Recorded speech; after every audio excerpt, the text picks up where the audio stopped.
زندگی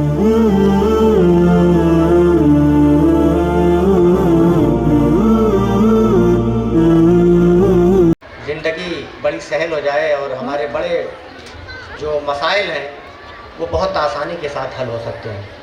بہت بہت شکریہ، اور ہم اس امید کے ساتھ کہ آپ بار بار ہیرا پبلک اسکول کے پروگرام میں آتے رہیں گے، اور ہم آپ سے جب بھی دست تعاون دراز کریں گے آپ ہمیں محروم نہیں کریں گے، اور شکریہ، جزاک اللہ۔ اور اب آئیے آج کی اس تقریب کی صدارت فرما رہے حضرت مولانا محمد طاہر مدنی صاحب، معتمم جامعۃ الفلاح بلریا گنج اعظم گڑھ۔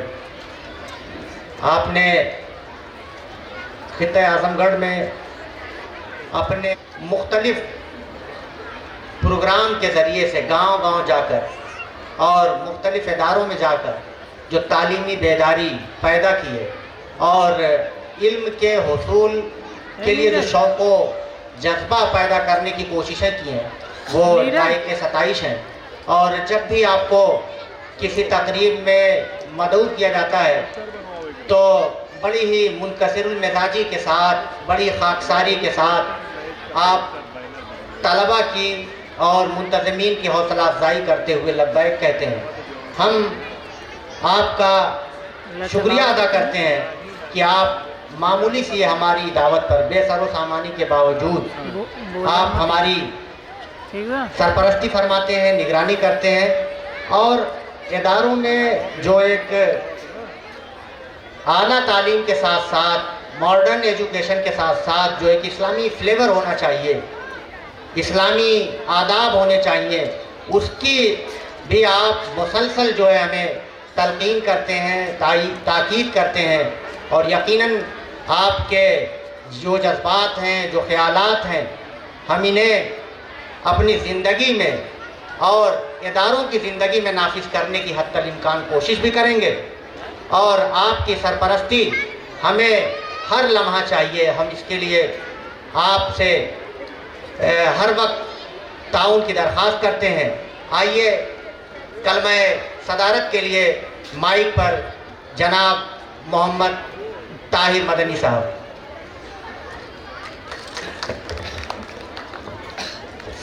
الحمدللہ وکفا والسلام علی معزز حضرات،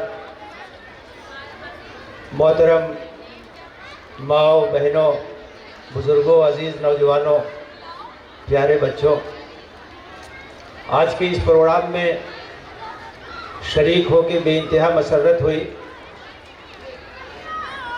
بچوں نے جتنا دلکش پروگرام پیش کیا، اعتماد صاحب ان کے ساتھ بہت سے تعلیمی پروگراموں میں شرکت ہوتی رہی ہے۔ تعلیمی کارواں جو پورے ملک میں کام کرتا رہا ہے، اس میں بھی ہم لوگ ساتھ رہے ہیں۔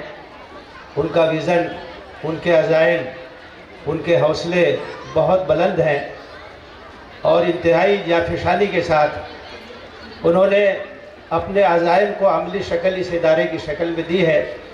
ہیرا پبلک اسکول یہ ہمارے خطے کا ایک نمونے کا ادارہ ہے، جہاں تعلیم پر بھی توجہ ہے، تربیت پر بھی توجہ ہے، اور طلبہ کی صلاحیتوں کو نکھارنے کے لیے غیر معمولی کام ہو رہا ہے۔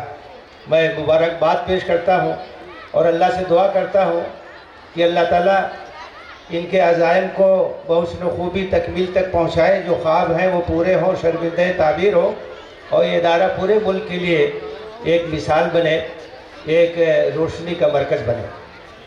ہمارے محترم مہمان پروفیسر ڈاکٹر اسلم پرویز صاحب نے ابھی آپ کے سامنے جو بات رکھی ہے وہ انتہائی اہم ہے۔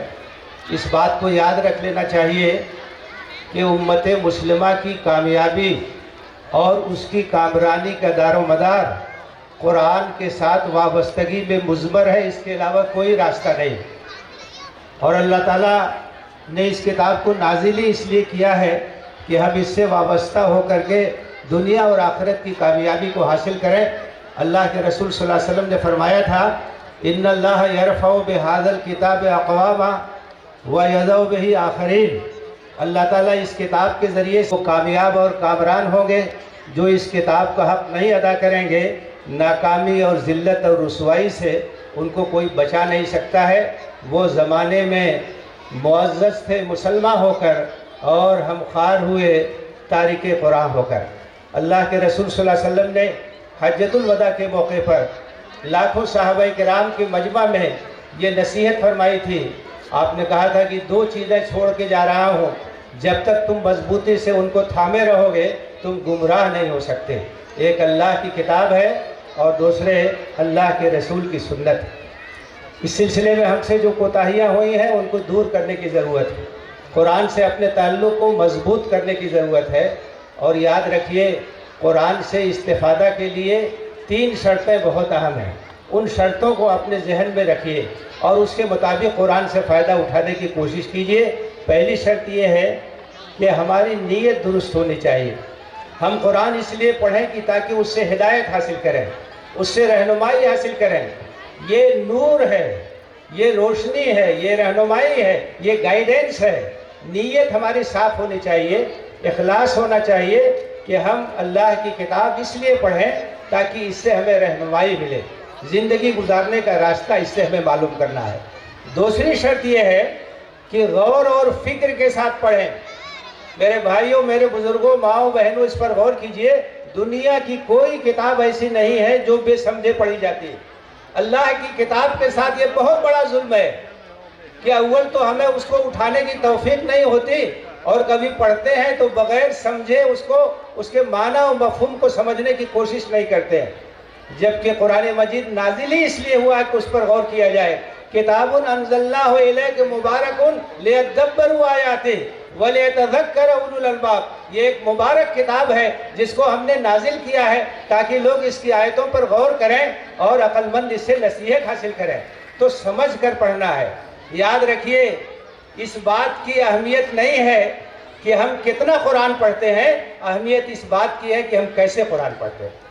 صحابہ کرام رضوان اللہ تعالیٰ علیہم اجمعین کا طریقہ قرآن پڑھنے کا الگ تھا اور انہوں نے بیان کیا ہے کہ ہم قرآن کی 10 آیتیں سیکھتے تھے، اس پر غور کرتے تھے، اس پر عمل کرتے تھے، اس کے بعد 10 آیتیں سیکھتے تھے.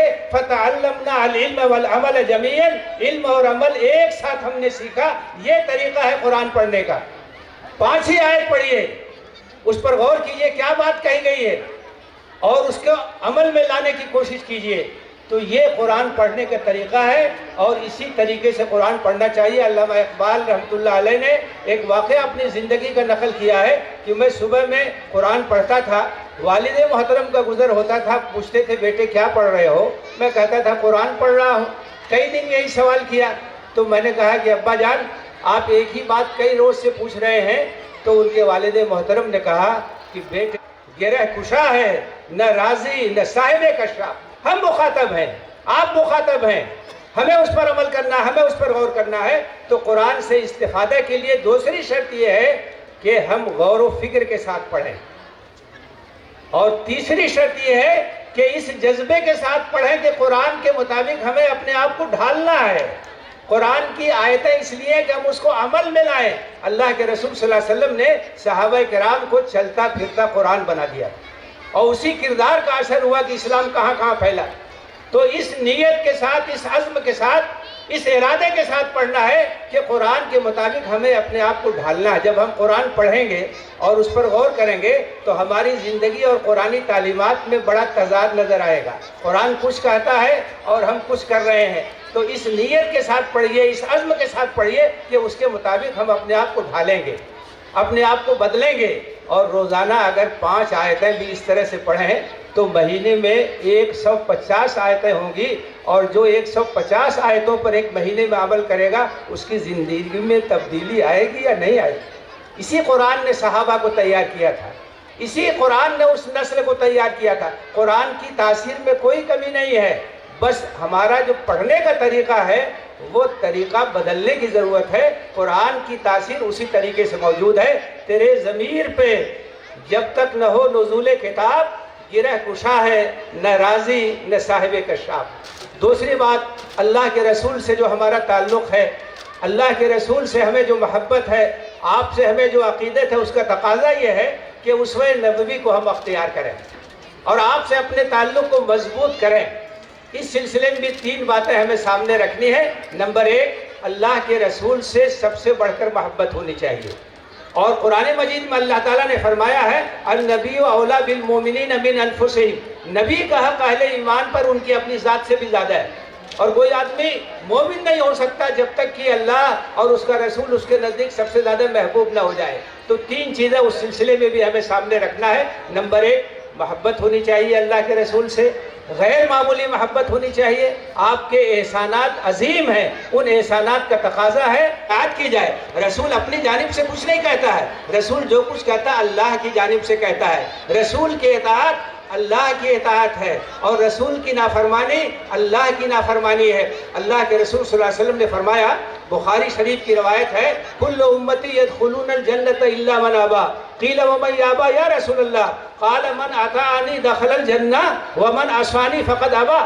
آپ نے فرمایا کہ میری امت کے سب لوگ جنت میں جائیں گے سوائے ان کے جو انکار کر دیں۔